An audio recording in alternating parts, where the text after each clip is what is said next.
Baik, selamat siang Pak. Di sini kami dari kelompok 3 akan memaparkan materi kami. Di sini saya Angelia Graciela Guru PA. Saya Karol Seburon. Saya Dimas Tertutup. Saya Septan Tomarap. Baik, di sini kami akan mempresentasikan hasil materi kami. Berikut presentasinya. Anabolic Steroid and Athlete Case Study.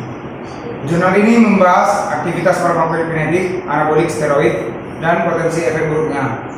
Ulasan tentang literatur mengungkapkan gejala misisa patologis yang paling signifikan dihasilkan dari penggunaan anabolik menjadi peliosis, hepatis, dan sel hati karsinoma.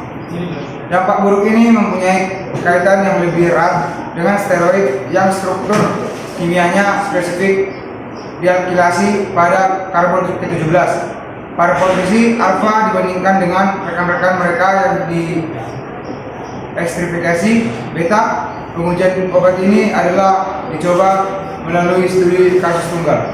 Banyak praktisi kesehatan yang sangat berkomitmen menjadi atlet masa kini. Memang ada beberapa praktisi telah mendedikasikan praktik mereka secara eksklusif untuk perawatan dari individu-individu. Ini pesaing semakin mencari apa yang mereka anggap sebagai keunggulan. Akibatnya mereka telah menjadi produk pelatihan yang sangat canggih. Metode.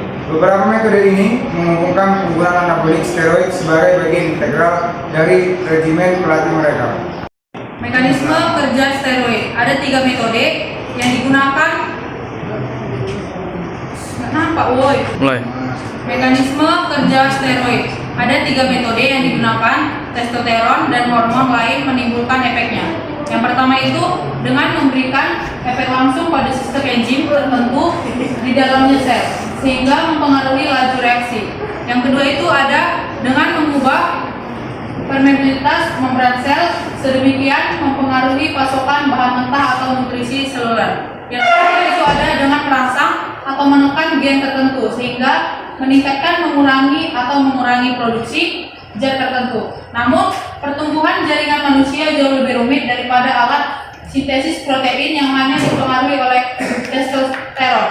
Proses pertumbuhan yang kompleks ini juga melibatkan interaksi yang harmonis dari beberapa hal berikut yang beragam. Faktornya itu ada kapasitas genetik seseorang untuk tumbuh. Yang kedua ada permintaan atau baik kualitas maupun kuantitas yang ditempatkan pada tubuh atau otot untuk pertumbuhan tambahan. Selanjutnya ada pasokan nutrisi atau kualitas dan kuantitas tersedia untuk digunakan dalam pembangunan jaringan baru, dan yang terakhir itu ada jenis dan jumlah hormon yang ada di lingkungan. Efek faktorial pada kekuatan. Secara teori, penggunaan steroid anabolik dimaksud untuk menghasilkan hubungan langsung dengan kinerja atlet. Dalam praktiknya, banyak atlet yang menggunakan steroid membuktikan efek anabolik positif dari obat-obatan ini. Namun, komunitas ilmiah telah menghasilkan banyak data yang tampaknya terdapat banyaknya inkonsistensi untuk menguji efek anabolik steroid sintetis. Pada tahun 1984, House dan Report 25 menerbitkan sebuah artikel di Amerika Journal of Sport Medicine, di mana mereka mengulas ilmiah literatur mengenai kontroversi ini. Analisis krisis mereka mengungkapkan bahwa inkonsistensi tersebut disebabkan oleh perbedaan protokol studi. Selain itu, mereka menyimpulkan bahwa penelitian tersebut menunjukkan peningkatan kekuatan yang signifikan secara konsisten dalam protokol karakteristik berikut. Satu atlet yang angkat beban sebelum diberikan steroid dan melanjutkan latihan beban selama steroid anabolik regimen.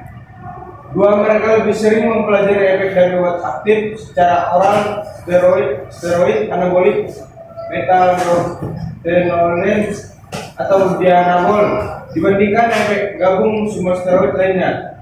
Dan 3, mereka mengukur kekuatan atlet dengan menggunakan single pengulangan teknik beban maksimal untuk variasi latihan angkat beban.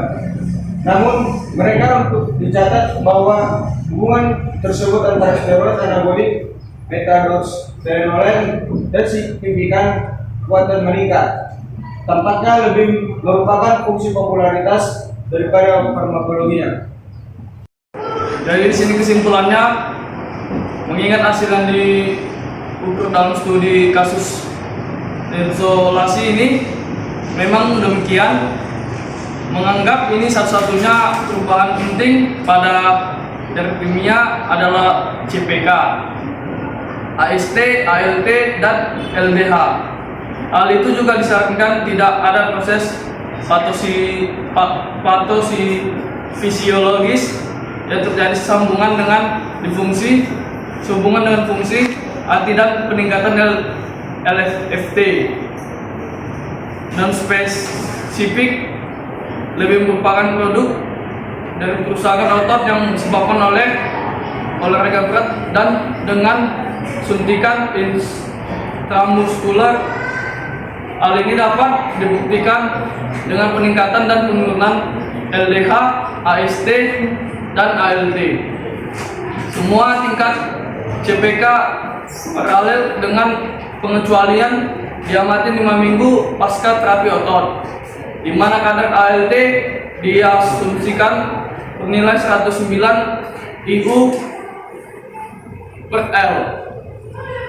Hal ini mungkin dijelaskan oleh fakta bahwa ALT dihapus dari aliran darah lebih lambat dari AST, dan dikarenakan kadarnya tepat lebih tinggi untuk jangka waktu yang lebih lama setelah dimutasi faktor dihilangkan. Sekian pemaparan materi dari kelompok kami ucapkan Sekian dan terima kasih.